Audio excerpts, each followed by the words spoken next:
right? Hope you enjoyed that travel film. I shot all of it on the brand new Insta360 X6. The main settings I relied on were 8K E-log and slow motion mode for those dynamic action cuts. After traveling with this camera for over a month, I'm ready to give you my full, unfiltered review. This isn't going to be a breakdown of every single beginner feature or AI editing tool. Honestly, those aren't features I use. Instead, this is a pro-level look at what matters: hardware performance, real-world shooting, and whether the massive price jump is actually justified. Before we dive into specific scenes, let's look at the overall checklist of what's new.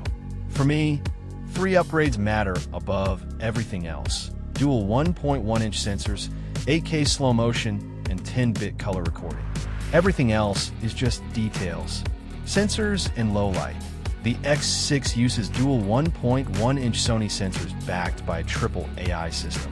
Insta360 claims 300% more light intake per pixel than the X5 and 14.5 stops of dynamic range. Color profiles. We finally get 10-bit E-log with custom LUT support, matching high-end cinema workflows.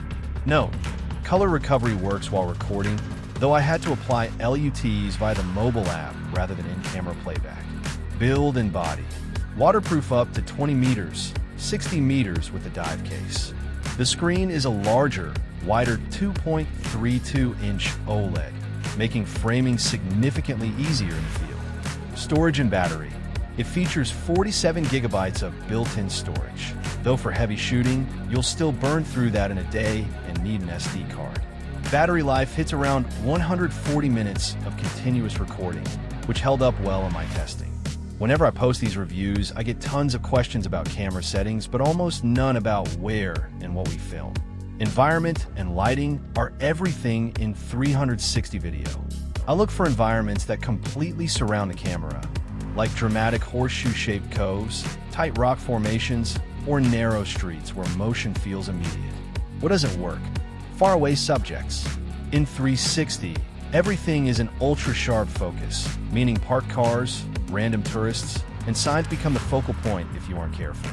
Lighting is your other major hurdle, specifically managing the dreaded selfie stick shadow. Because software can erase the shadow cast on the ground, I plan my shoots around it. Filming before sunrise, sticking to deep shade, or moving through chaotic, high-energy environments where the shadow blends right in. Let's break down how the X6 handled some of my favorite scenes on this trip. The fisherman at sunrise, working in backlight on a traditional fishing platform. The high dynamic range and log mode preserve detail in both the dark shadows of the platform and the bright sky behind him, while his weathered face caught natural bounce light off the wood.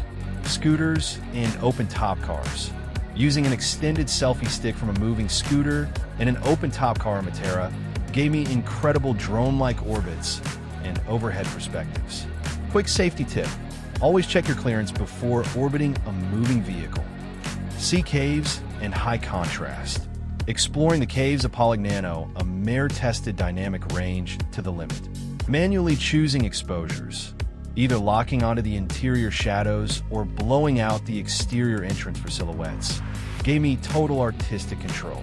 Cliff jumping, 48 frames per second / 50% slow MO, shooting cliff divers at 48 frames per second allowed for buttery smooth 50% slow motion in a 24p timeline.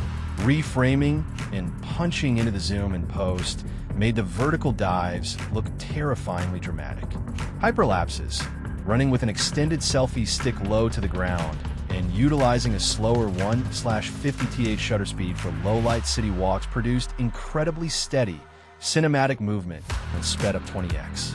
Even in challenging, dimly lit indoor festival spaces, shooting at a base ISO of 100 with a 1/50th shutter gave me surprisingly clean exposures without motion blur.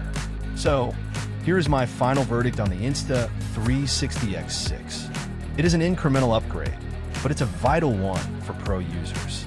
You aren't getting a bump in raw resolution over the X5, but you're getting a substantially larger sensor, cleaner low-light performance, and most importantly, 10-bit log footage that is an absolute joy to color grade. If you like the look of what the X6 can do, go for it. If not, older models like the X5 or X4 are still out there depending on your budget. Thank you so much for watching.